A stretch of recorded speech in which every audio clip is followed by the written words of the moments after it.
Hello everybody, welcome back to another video, and spoilers ahead if you don't want to know what Jared Leto's Joker looks like in Zack Snyder's Justice League, if you don't want to know any details about the context of why he's in the movie, you might not want to watch this video. However, for those of you who love this shit, hang out with me and we'll get into this. So, this is coming from Anthony Bresnikin from Vanity Fair.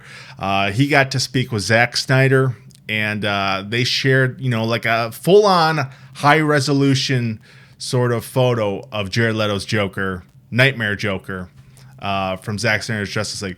So let's check out this article. It just kind of gets on to some of the basic stuff at the beginning. Zack Snyder says the Joker is really the only thing that I thought of in retrospect, telling Vanity Fair, but I will say that it was always my intention to bring Joker into that world, down here at the bottom. Now here's the photo. So spoilers ahead. Here's the full-on reveal of Jared Leto's Joker.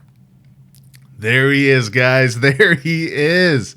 Terrifying. Like, to me, it's like Leatherface from Texas Chainsaw Massacre. He has that dirty ass like hospital gown, the rubber latex gloves, the long hair.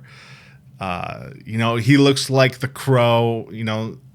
Some aspects of like Heath Ledger's Joker. There'll be a tinge of green in his hair, I'm sure, maybe at like the bottom where it's like grown out, and this will be more of like a black brown kind of hair color. But dude, it looks like something straight out of a horror movie. If there was an apocalypse, Darkseid took over Earth, like this is what I would expect. Something along the lines of this for Joker. You know what I mean? Obviously, the tattoos are gone. We don't have that stuff. We don't have the damage across the forehead, anything like that. But yeah. Pretty awesome, guys. Pretty awesome. Now let's get into some more of this article where Zack's kind of describing kind of the look and reasons behind it. Let me find it here. Scrolling down. So gone are the face tattoos and slicked back emerald undercut hairstyle of that movie, talking about Suicide Squad, replaced by a visage that looks like a creature who crawled out of a basement of a long abandoned insane asylum. Maybe he did. That's true. Maybe he did. We don't know where this is even taking place. It could be the depths, the bowels of Arkham Asylum. Who frickin' knows? Leto is wearing a hospital gown and surgical mask in the photo Snyder released exclusively to Vanity Fair, which the director says is probably a remnant of his escape into the wild when the world fell. Darkseid taking over. In some of his Justice League scenes, Leto's Joker also sports a bulletproof vest festooned with grimy law enforcement badges. He has a ton of badges, Snyder said. Those are his trophies. That's kind of what we heard. So spoiler warning here, I guess. Joker appears in the new film during a sequence set on a ruined Earth after the alien tyrant Darkseid invades and decimates the planet. It's a dream sequence, a psychic vision experienced by Ben Affleck's Bruce Wayne that reveals what will happen if the superheroes fail to stop the onslaught. Joker is sort of the ghost of Christmas yet to come, supplying motivation through terror. The cool thing about the scene is that Joker is talking directly to Batman about Batman. It's Joker analyzing Batman, who he is and what he is. That's the thing I also felt like fans deserved from the DC universe. That is to say, the Jared Leto Joker and Ben Affleck Batman, they never really got together. It seemed uncool to me that we'd make it all this way through this incarnation of Batman and Joker without seeing them come together. I totally agree with that. And that's one of the things that us fans really wanted to see, and we're going to see it in just a few weeks. Snyder already had a history devised in his head. The scene explains why Bruce had the Joker card taped to his gun that you see in Batman v Superman, which also hinted that the Joker murdered the Caped Crusader's sidekick by showing the absent Robin's armor spray painted with "ha ha ha, joke's on you, Batman." And we all kind of knew that, right?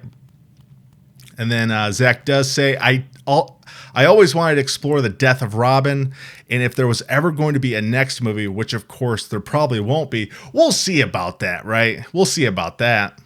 I wanted to do a thing where in the flashbacks we learned how Robin died, how Joker killed him, and burned down Wayne Manor, and that whole thing that happened between he and Bruce. The director's plan was to show how they became like this, how he hurt him in a way that no one really has. Other than losing his parents, it was probably the most significant personal injury to his life. So yeah, that's the role Joker's going to be playing as Zack Snyder's Justice League. You know, what happened since we last saw Joker in Ayer's film? Is there a tattoo removal in the apocalypse? Zack says, I would say that there's been some water under the bridge. Who knows what's happened, Snyder said. I don't know if he's wearing makeup. I don't know what's happening. It's hard to say exactly. That's pretty funny.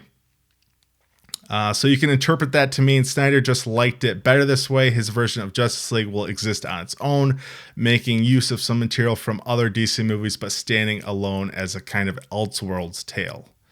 As Joker might advise, just roll with the chaos. So there it is, ladies and gentlemen. Let's scroll back up to that photo, gaze upon its glory a little bit more. So it's absolutely terrifying. I'm down with this look. You know, I don't really care about the tattoos, you know, whether it's, you know, like I know some people like continuities, like their bread and butter, like if like that's what they mostly care about, but it's just like, just make a good movie. And, you know, I dig this look, man. It looks scary as hell. I think the scene's going to be shot like a horror movie. It's going to have that tension, you know, similar tension to what we saw in the nightmare sequence of BVS. You know, like Joker wearing a bulletproof vest with like police badges strapped to it. I think that's a pretty awesome kind of look for the character too. And just seeing these characters interact, man, like that's what I've wanted since like Jared Leto was cast. You know, I wanted to see Ben Affleck's Batman go, not necessarily toe to toe with him, but at least have like some dialogue between each other. So it's just fantastic that we're going to get this. You know, seeing Jared Leto's performance in The Little Things, I thought the guy was incredible. The movie was okay. Like it wasn't like the best in my opinion, but I thought his performance was incredible. So I cannot wait to see what this guy looks like in this sequence, a couple of scenes, and you know, it's rad. Now, are we seeing too much? You know, we got a little bit of a taste of Steppenwolf yesterday. You know, we saw the blurred out image of Jared Leto's Joker, like holding the calling card. Now we get this photo. There was also a close-up photo. They didn't include it in the Vanity Fair article, but there was like a straight-on shot, not straight-on, but like an angled shot up close to Joker's face that they put out too. But the question I ask you guys, are we seeing too much? Now, like personally, like I wish this would have been saved until the movie came out. Like it's not the biggest kind of spoiler to me or anything like that. I would have rather seen Jared Leto's Joker like the first time and actually watching the movie. I don't need anything in the trailer with Jared Leto's Joker, anything like that. But this hype train just keeps rolling. It's been nonstop, you know, like the last several weeks, and it's just going to keep chugging along till March 18th. And I'm on board, right? But it's just with this, I just wanted a little bit. I want to save some surprises. You know what I mean? And it's a 4-hour movie. We're going to get those, but at the same time, it's like this is one of those things that I just wanted to save until the movie. But it is what it is. I'm stoked on it. I love the look. I think Jared Leto's going to be freaking fantastic in this nightmare sequence, and I can't wait to see what all goes down during it. But anyways, guys, let me know your thoughts. Are we seeing too much? Did you want us to have this saved for you until the actual movie comes out? Let me know down below, guys. Make sure to subscribe for more videos. I'm Rex Overdrive. I'll see you next time.